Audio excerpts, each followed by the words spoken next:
MK Council e hlamilwe morago ga go mamoga go MKMVA ka ge e latofatša moporesidente wa yona Cappie Maphatswe le maloko a mangwe ka gore ga a iše felo ka dikgatlhegelo tša bona le go oka maloko a mengwaga ya fase kudu a sa kang a lwa ntwa ya tokologo.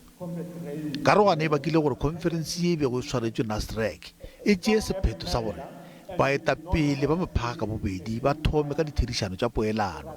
ANC re mo magano ya maphaga ao ka bobedi e ka se kgonagale ntle le ge go ka phatlalatšwa boetapele bja bjale. How they drive these processes, they must make sure that they bring along those that come from the MK National Council and those that come from MKMVA, so that all of our ex-combatants could feel represented in that kind of a united structure. Maphatso wa latola gore MKMVA e šetše e phatlaladitšwe. We are waiting for today's National Working Committee discussions about these things because we don't understand the reasons. Ka go le lengwe MK Council e thega sephetho sa go phatlalatša makala ka bobedi.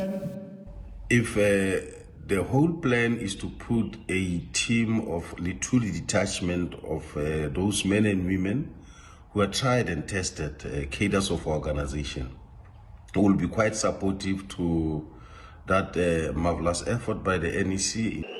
Ge dikgogano tše tša sepolotiki di tšwela pele ba bangwe ba bahlabani ba peleng ba lwala le go tlhaputla ka gare ga bohloki.